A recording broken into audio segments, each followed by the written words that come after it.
Olá pessoal, sejam bem-vindos à aula número 13 do curso de Deep Learning. Nessa aula vamos continuar falando das redes neurais convolucionais. Vamos falar um pouquinho sobre padding, vamos falar um pouco também sobre o dropout e o batch normalization em redes neurais convolucionais, que tem algumas diferençazinhas. Vamos fazer algumas considerações aí em respeito principalmente às operações de convolução em cima de GPUs. E vamos começar ainda na parte 1, vou dividir esse vídeo em duas partes, em algumas arquiteturas comuns e como implementá-las em Keras.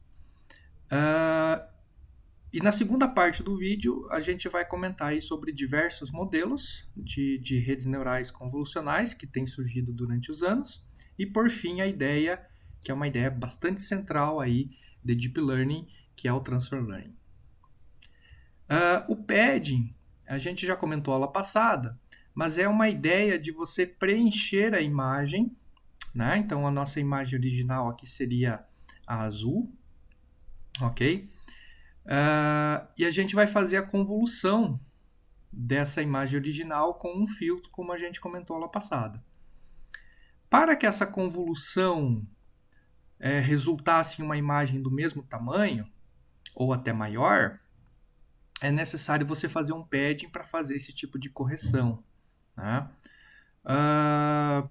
Aqui tem um artigo bastante interessante. Deixa eu pegar a mãozinha aqui. Tem um artigo bastante interessante no Archive que fala exatamente dessas operações de padding e de convolução. Para quem não entendeu convolução ainda, eu recomendo a leitura desse artigo. Tá? Então aqui tem inclusive deixa eu dar um zoom aqui. Tem um exemplinho aqui com os números e os filtros, né? Então a imagem original seria aqui o nosso 3, 3, 2, 1 e o filtro 0, 1, 2, né? E o valor resultante. Então quem quiser aí entender melhor como é que funciona essa ideia de convolução em imagem, pode se usar desse artigo aqui, tá bem bacana, bem exemplificadinho, né? O fato é que, por exemplo, se a gente tem uma imagem original de 5x5 e o nosso filtro é de tamanho 3x3, a nossa imagem resultante vai ser 3x3, né? Como mostra exatamente essa formulazinha aqui. Né? Então essa formulazinha diz o seguinte, ó, imagem original 4x4, tamanho do filtro, então 4x4, tamanho do filtro, que é o azulzinho mais escuro, 3x3. Quantidade de padding feito em roda, 0. Esse 2 vem da fórmula, né? Dividido por 1, que é o stride. O stride, para quem lembra, é quantos pixels eu ando para a direita e para baixo, né? A cada passo. Então eu ando apenas 1 pixel nesse caso, então dividido por 1 e mais 1 que vem aqui da fórmula. Então a minha saída, o tamanho da minha saída é 2. Tá? Mas como assim, professor? Da onde que saem esses números mágicos aí? Esse mesmo artigo aqui, que é dos professores o Dumoulin e o Vizin, eles têm um Git, né? E nesse Git aqui tem alguns GIFs bastante bacanas. Então, se a gente observar esse Git aqui, deixa eu ver se eu abro maior ele. Se a gente observar esse Git, vai funcionar dessa forma. Convolui, eu vou ter um resultado da primeira convolução, que é esse pixel aqui. Anda, vou ter o resultado da segunda, anda para baixo da terceira, anda para baixo da quarta. Certo? Então, anda, 2, 3, 4. São 4 possíveis movimentações do meu filtro dentro da minha imagem original, né? E por isso que a saída é 4, certo? Então, 4 pixels, no caso, uma imagem 2x2. Se eu quero fazer com que minha saída seja do mesmo tamanho da imagem original, eu preciso fazer um padding. Nesse caso aqui, por exemplo, aonde minha imagem original é 5x5, O meu filtro é de tamanho 4x4, é a área sombreada aqui, né? Eu tenho 2 da fórmula vezes 2, que é o padding, ou seja, eu aumentei 2 pixels direita, 2 pixels esquerda. 2 pixels embaixo, 2 pixels em cima. Divido por 1, porque o stride, né, o quanto eu ando é 1, e mais 1 que vem da fórmula, minha resultante é 6. Vamos ver se isso é verdade? Tá aqui, ó, nesse gifzinho. Tá? Deixa eu abrir aquele maior. Então, olha, quantas vezes eu consigo andar ele para a esquerda? 6 vezes, com esse tamanho de filtro. Então eu tenho 6 colunas na imagem, e para baixo também consigo andar 6 vezes, então eu tenho 6 linhas na imagem. Por isso que o meu tamanho resultante aqui é de 6. Já se eu tenho um stride 2, ou seja, eu ando 2 vezes, então, imagem original 5, tamanho do filtro 3, 0 padding dos lados, stride 2, então é dividido por 2, então a minha imagem resultante é 2. Se a gente for olhar no GIF, vamos ver onde que está esse aqui. Este aqui está, esse daqui. Então, ó, a cada deslocamento eu ando 2 pixels e não mais 1, né? Então, 2 para a direita, 2 para baixo, eu tenho apenas 4 movimentações possíveis desse filtro dentro da minha imagem. Tá? Então, eu espero que com esses GIFs e essa ideia tenha ficado bem claro. A ideia do padding. Se alguém ficar ainda com dúvidas, esse material aqui está bem bacana, né? Então, estão todos os exemplos aqui numericamente feitos, tá? Os cálculozinhos, item por item aqui para quem quiser saber, tá? O fato é, a gente, dentro do jargão aí de redes convolucionais, a gente chama de padding válido, é quando a gente faz sem padding, certo? E vocês devem ter percebido que não fazer o padding, que é esses casos da direita, eu acabo encolhendo a imagem resultante. Então, minha imagem entrada é 4x4, saída 2. Minha imagem entrada é 5x5, com stride 2, saída 2. Então, sempre que eu não faço padding, eu tenho um resultante normalmente, né, só se for 1 por 1 aí no caso, mas eu tenho um resultante menor, né? Então minha imagem de entrada, minha imagem de saída é menor do que minha imagem de entrada. E quando eu coloco o padding sem, eu digo, faça um padding de tal forma que a minha saída é do mesmo tamanho da minha entrada. Que não é nesse caso aqui, porque minha entrada é 5x5, minha saída é 6, inclusive aqui a saída é maior. Deixa eu ver se eu acho aqui. Aqui, por exemplo, a minha entrada é 5x5, eu fiz um padding de 1, o meu filtro é 3x3, então eu consigo andar 5 vezes para a esquerda, 5 vezes para baixo, então a minha imagem de saída é exatamente do tamanho da minha imagem de entrada. E, obviamente, isso depende do tamanho do filtro. Então, quando eu coloco um padding same, dependendo do tamanho do filtro, eu acabo obtendo a minha imagem de saída igual à imagem de entrada. Tá? Então, essas são o valid e o same, né? Valid é porque você acaba fazendo a tua convolução em cima apenas dos pixels originais, né? Esses pixels colocados aqui normalmente são valores zeros ou até refletidos, aí depende da biblioteca, né? Normalmente o tamanho desses kernels aqui, né, dos kernels dos filtros de convolução são ímpares, 3x3, 5x5, 7x7 e às vezes até 1 por 1. Depois a gente vai comentar esse tipo de situação. O tamanho desses kernels normalmente é ímpar justamente porque facilita esse processo de convolução aqui, tá? Acaba não deixando esse cálculo aqui, né, que é o floor, acaba sendo exato, facilitando o cálculo de convolução. Tá ok? Então, entendido o padding, vamos falar um pouquinho aqui de dropout e path norm. O dropout na CNN, ele pode ser feito da mesma forma que é feito lá no Multilayer Perceptron, tá?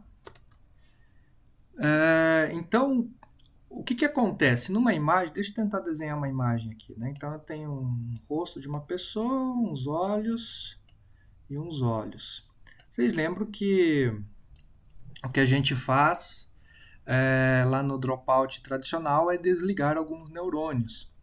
Só que o fato de eu desligar alguns neurônios implica em o quê? Implica que os neurônios são altamente correlacionados. Então, eu desligar o neurônio, né, que multiplica este olhozinho aqui, o resto dos outros neurônios que também multiplicam esses pixels do olho, também basicamente tem o mesmo valor, né? Por quê?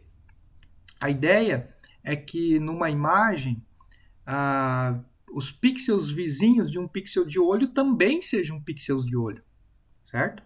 Então, numa imagem tem um pixel de um carro. Os pixels vizinhos daquele carro têm uma altíssima probabilidade de também ser pixels de carro.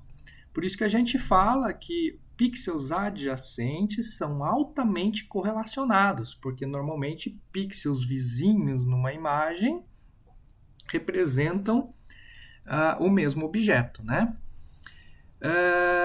Então, se eu desligar alguns neurônios, não vai adiantar muito, né? A ideia é que não seja muito bom, justamente porque eu acabo não matando essa correlação. Essa correlação, mesmo que eu desligue alguns pixels que multiplicam, alguns neurônios que multiplicam os valores dos pixels do olho do bonequinho aqui, eu acabo os outros pixels acabam ainda existindo, então meio que eu não tenho nenhum efeito praticamente, né? Então a ideia do dropout, agora eu falo em dropout, mas agora eu vou falar em dropout 2D, justamente por quê? Porque eu estou trabalhando com imagens. Então, desligar simples neurônios, como era feito no dropout original, não é tão bacana, ok? Em vez disso, o dropout ele vai fazer um drop de um feature map inteiro. Tá? Deixa eu ver se tem um desenho aqui. Tem. Essa ideia, então, veio aqui em 2015 e a ideia é que ajuda bastante aí no aprendizado, muito mais do que simplesmente desligar alguns neurônios da rede. Tá? Então, vocês imaginem aqui que eu estou compondo um tensor, certo? De ranking 4, né? Então, de 1 por 3 por 5 por 5, então é uma imagem de 5 por 5, inclusive está aqui, né? 5 colunas por 5 linhas. São 3 canais. É como se fosse uma imagem colorida de tamanho 5 por 5, uma imagem apenas. E eu vou fazer um dropout de aqui, né? Crio uma funçãozinha m aqui, dropout de 0.5, dropout 2D, então 50%. Quando eu aplico essa funçãozinha em cima da minha entrada, eu tenho esse tipo de resultado. Então, olha só, ele dropou tudo aqui, dropou tudo aqui embaixo e manteve apenas o feature map do meio, né? Lembro que aqui eu iniciei de forma randômica, então deveria ter valores randômicos nos 3 canais, mas o fato de eu aplicar dropout acaba zerando um canal inteiro e não um neurônio, né? É equivalente a zerar um neurônio, mas a ideia é do feature map, né? Então o dropout 2D difere um pouquinho lá do dropout de redes neurais, justamente porque ele faz o drop no feature map inteiro, faz o drop de um canal, né? Então, se você disse lá que você tinha... você quer gerar 5 canais, você vai fazer o drop de um canal. Não sei se vocês lembram da arquitetura, tem um desenho aqui mais para frente, né? Não, tá no outro slide, peraí. Então, se você tinha aqui 5 feature maps, 6 nesse caso, né? E se você aplicasse dropout nessa arquitetura da rede LeNet 5, você ia desligar 1, 2 ou até 3 canais, forçando com que a rede aprendesse o mesmo tipo de informação no outro feature map. Tá? Espero que tenha ficado um pouquinho claro. Então essa é a ideia do dropout em 2D, então difere um pouquinho do 1D. E o Batch Normalization também difere um pouquinho, tanto que é chamado de Batch Norm 2D. Tá? A formulazinha é exatamente a mesma, não difere em absolutamente nada. Só que se vocês verem a documentação diz aqui, ó, aplica Batch Normalization em um input 4D, aplica Batch Normalization em um input 2D ou 3D. Tá? Então tem essa diferença. Enquanto em 2D, né, um tensor em 2D, ele é aquele nossa matriz design que a gente vem conversando faz muito tempo, que é N, que é o número de amostras, e o número de características. Né? Uma matriz com cada linha sendo uma amostra, cada coluna sendo uma característica. Esse é o nosso tensor ranking 2. Já um tensor ranking 4 é naquele formato número de amostra, número de canais, altura e largura da imagem. Tá ok? Então, no caso do Batch Norm, ele vai calcular a média e o desvio padrão, igualzinho é feito lá no nosso Z-score, né, que é essa parte da equação aqui, antes de ser escalado por um gama e um beta. Então, a média e o desvio padrão vão ser calculados em cima de todas as imagens, altura e largura, não usando o canal, né, o canal de cor C. Então, imagine que você está apresentando 10 imagens coloridas, a média vai ser feita sobre todas as 10 imagens apenas no canal vermelho, todas as 10 imagens apenas no canal azul, todas as 10 imagens apenas no canal verde, RGB. Né? Ou seja, eu vou ter 3 médias e 3 desvios padrões nesse caso. Ok? Então, o Batch 2D ele é feito em cima da dimensão dos canais de cores. Beleza? Então muda um pouquinho lá do Batch Normalization tradicional lá atrás. Se a gente fizer um testezinho aqui, inclusive, né, dizer que a gente tem 192 canais num Conv 2D, a nossa entrada aqui a imagem de entrada é 3 canais, a saída é 192 canais. Se a gente disser que a gente faz um Batch Norm, a gente vai estar fazendo uma média e um desvio para cada canal. Se a gente pensar nesse tipo de arquitetura, cada canal também pode ser entendido aí como um feature map, né?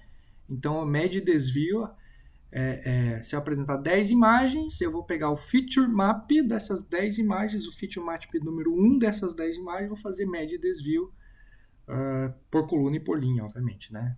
Cada imagem vai ter uma média e um desvio. Ok? Aliás, cada set de 10 imagens vai ter uma média e um desvio para cada um, uma média e desvio para o feature map 2, uma média e desvio para o feature map 3. Ou seja, nesse caso aqui eu teria 6 médias e 6 desvios, uma para cada feature map. Ok? Então muda um pouquinho também a ideia do Batch Norm. Ela é feita em cima dos canais dos feature maps.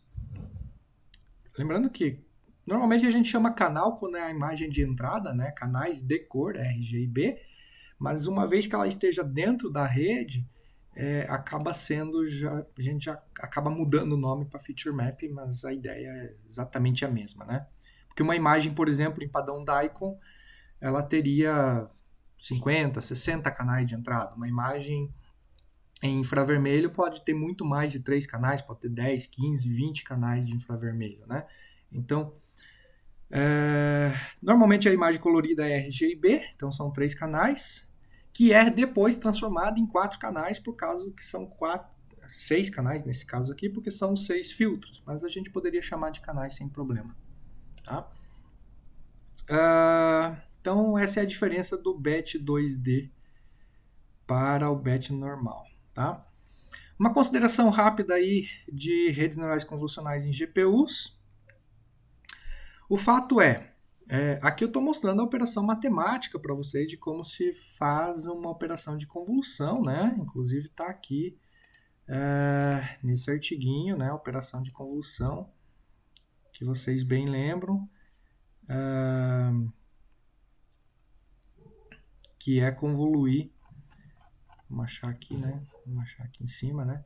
Convoluir cada entrada aqui com seu filtro e obter o resultante, né? O fato é que tem muitas formas diferentes de fazer essa convolução, tá? E principalmente aproximadas. Essa seria a forma exata, né? Fazer cada valor de entrada vezes o produto escalar. Todavia, dentro das placas de vídeo, essas operações de convolução elas são feitas de forma mais rápida possível. Então, existe uma biblioteca chamada cuDNN, que é baseado na biblioteca do CUDA da NVIDIA. Por isso que normalmente esses tipos de modelos rodam bem em placas da NVIDIA, porque são baseadas nessa biblioteca.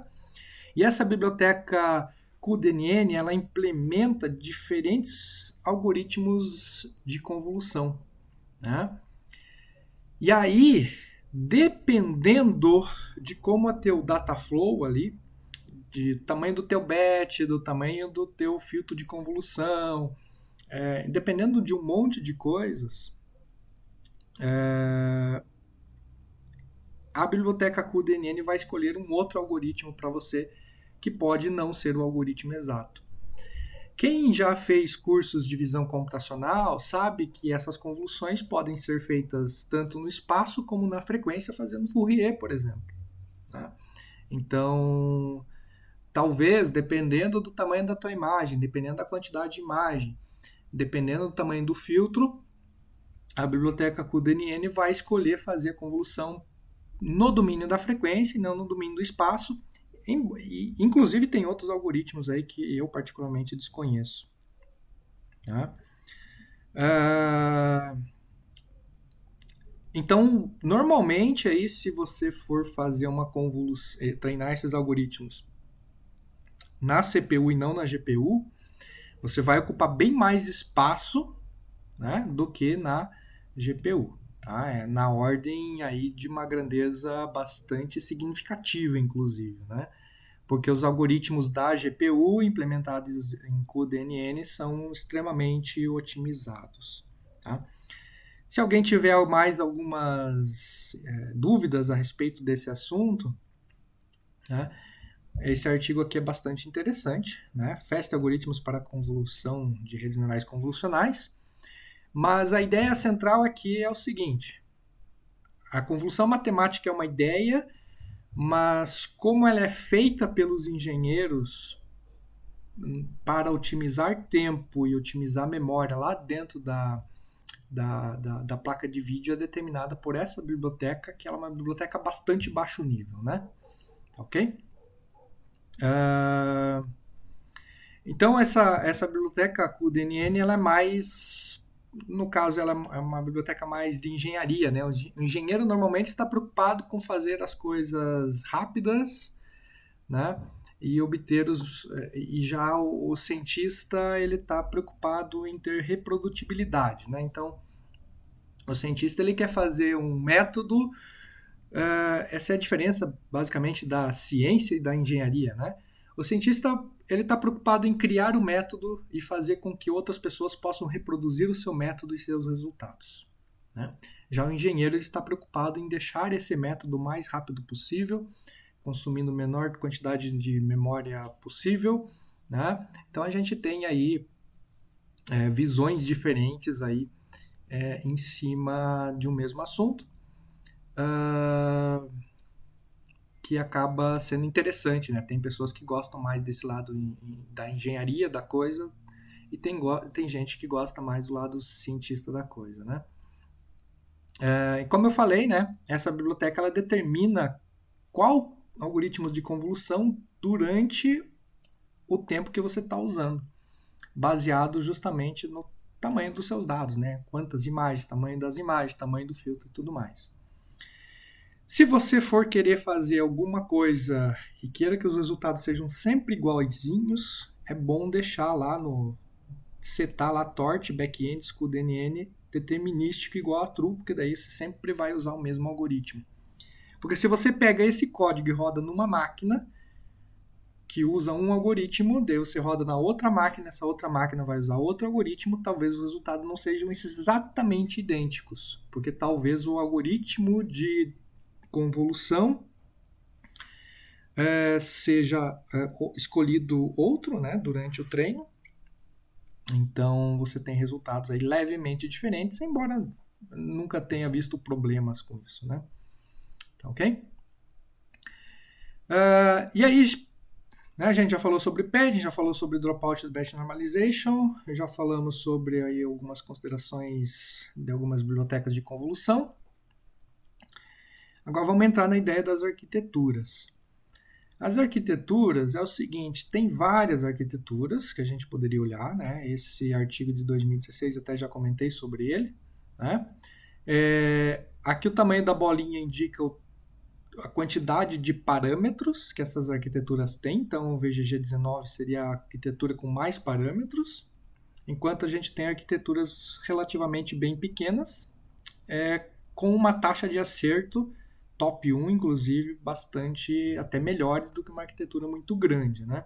Então o pessoal tem despendido bastante esforço aí, justamente no sentido de tentar diminuir a arquitetura e continuar obtendo com menos parâmetros, né? O que ajuda aí a ideia do overfitting e tudo mais, mas com uma taxa de acerto estável, né? Até melhor, inclusive, tá?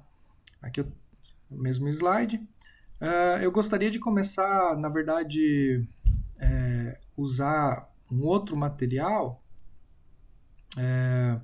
As arquiteturas são as seguintes.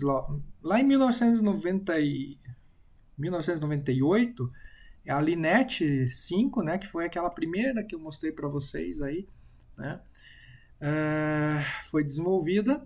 E depois as arquiteturas que vieram aí foi a AlexNet, aquela que deu realmente a guinada aí, né, chamou muita atenção da comunidade científica. Depois a gente tem a VGG, NIM, Inception, ResNet, Exception, ResNets, Inception, ResNets, tem várias arquiteturas, tá? Eu vou começar para vocês apresentando a Linete 5, com detalhes. Tem um artiguinho bastante bacana, que é esse top 10 arquiteturas ilustradas. Tá? Inclusive peguei essa imagem daqui. Para vocês verem aqui o tamanho, né? Se a gente salvar só os pesos aí da arquitetura, a VGG tem 500 MB, enquanto a menorzinha de todos aqui, talvez o Exception, tem 88 megas, e aqui a gente tem a quantidade de parâmetros de cada uma, né? Então está sempre na casa dos milhões aqui, né? E aqui o tamanho da profundidade, né? Então a gente vê aí que o Inception ResNet tem 572 camadas, embora mantenha aí o número de parâmetros em 55 milhões. Já a VGG 16 tem, obviamente, 16 camadas, porque o 16 vem do número de camadas. Tem 138 milhões de parâmetros. Então, o número de camadas não é exatamente proporcional aí ao número de parâmetros. Então, tem alguns truques que o pessoal faz aí, né, para poder estacar bastante camadas. A ideia é que cada camada aprenda uma característica diferente da imagem, mas também sem aumentar aí demasiadamente o número de parâmetros. Tá? Então, eu vou, no próximo vídeo eu vou voltar mais a esse documento aqui, mas nós vamos começar hoje com a Linete 5, aquela de 1998. Vocês devem lembrar, se a gente tem uma entrada, uma convolução 5x5, average pool, convolução 5x5, average pool, então 1, 2, 3, 4, 5 camadas, e aqui é uma rede neural MLP tradicional, né? 120 neurônios, 84 neurônios, 10 neurônios. Função de ativação tangente, aqui tem aqui tangente, né? Nessa época não existia ReLU ainda, então função de ativação tangente, tangente, tangente, tangente, softmax, ok? Softmax aqui. Também não existia batch normalization, né? E aqui o average pool, né? Diferente do max pool, que a gente viu, na verdade, o average e o max, que é aquela ideia de fazer a redução do tamanho, né? Aqui é o mesmo desenho, né? Então, esse desenho, equivalente a esse desenho, onde nossa entrada, nosso primeiro feature map de 28 por 28, 6 feature maps. Depois eu tenho um subsampling que vai para 14 para 14. Depois tem uma convolução que passa para 16 feature map de 10 por 10, um subsampling que joga para 5 por 5 e depois os layers full conectados, camada densa. Ok? O que é bom nessa arquitetura Linet 5 é porque ela foi a primeira arquitetura, obviamente, né? Então ela se tornou exemplo aí para as demais, né?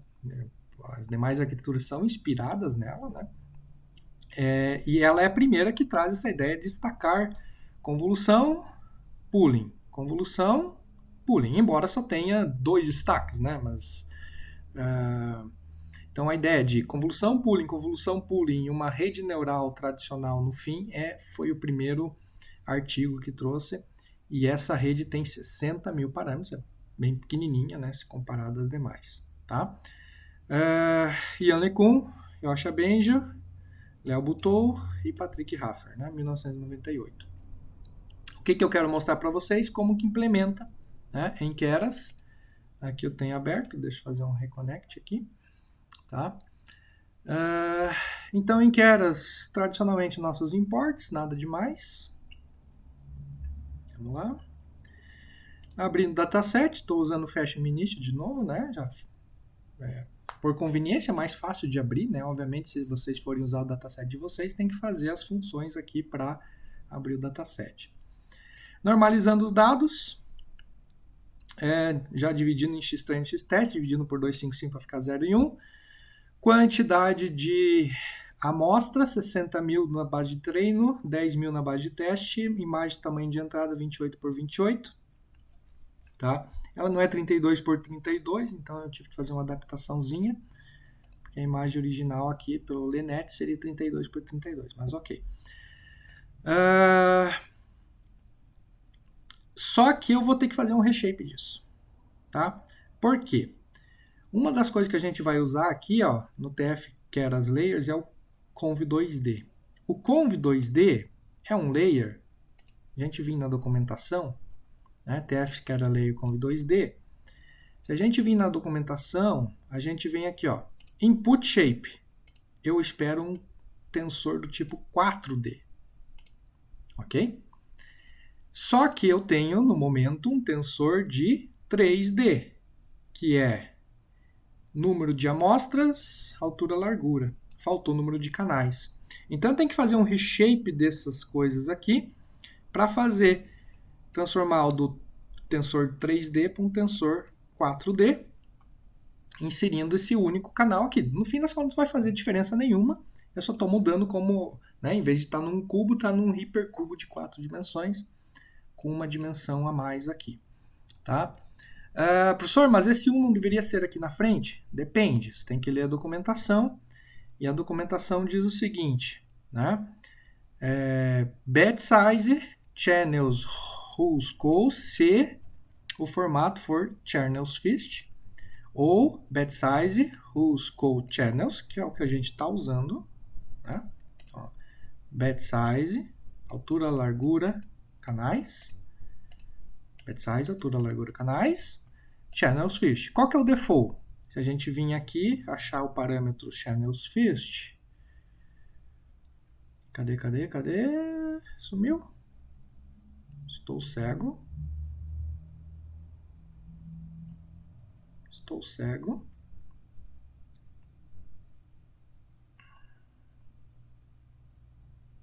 Aqui, ó, data format, desculpa, né? Channels last é o default, né? Channel last é o default e a gente está usando channels last. Ok, então fechou, né? Então fechou. Faço esse reshape para ficar com o ok aqui. E aí eu monto o meu modelo. Quero a sequential, normal. Input shape eu estou imputando 28 por 28, o certo seria 32 por 32, mas é que as imagens já são 32, 28 por 28, né? E aí eu coloco o quê? Bom, vamos ver o desenho. Eu preciso de 6 feature maps. Então, 6 filtros. Kernel size. Aqui não tem o número de kernel size, mas se a gente olhar em outras documentações, como essa do site, o kernel size é um conv de 5x5. Tá?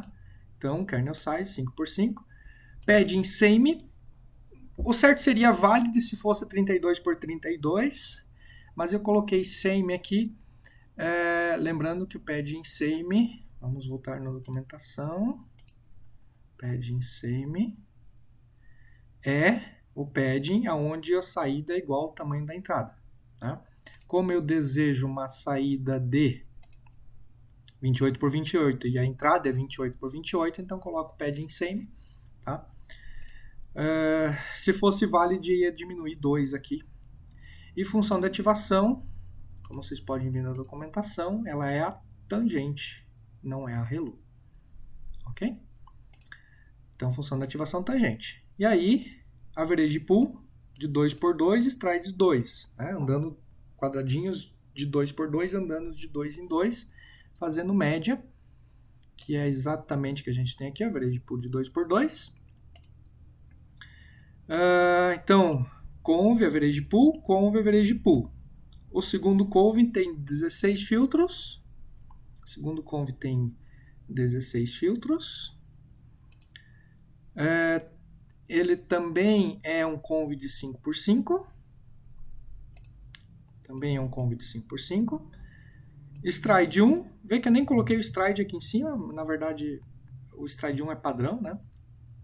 E padding valid. Por que valid aqui, professor? Porque aqui a minha saída, se vocês verem, o conv é de 5x5, a entrada é um 14x14 e a saída vai ser 10x10. Tá? Então, lembram que quando eu coloco valid, quando eu coloco valid, o tamanho do meu feature map, ele encolhe, né? Ok? E a função tangente. Depois o average pool. Então, eu fiz aqui, ó, conv average, conv average. Vejamos. Conv average, conv average. Depois eu tenho que concatenar tudo, né? Porque as saídas desse pessoal aqui, certo? A saída desse pessoal aqui são pequenas imagens de tamanho 5x5, depois que eu faço o último average. Eu tenho que concatenar tudo num vetor. Para fazer isso, eu uso a função flatten. Depois coloco 120 neurônios densos, 84, 10 neurônios densos. 2 camadas tangente e uma softmax. 120, 84, 10, 2 camadas tangente e uma softmax. Tá? E aí, obviamente, seto otimizador, parará. Quando a gente faz o sumário, o que a gente vê? Deixa eu rodar aqui. Será que eu rodei aqui em cima? Não, eu não rodei aqui em cima, peraí. Deixa eu rodar aqui antes. Aqui agora. Quando eu faço o sumário, eu vejo que a saída desse conv é 28 por 28 por 6. Fechou. A saída depois do average pool é 14 por 14 por 6. Fechou. Vou pegar o comentário aqui. 28, 28, 6. 14, 14, 6.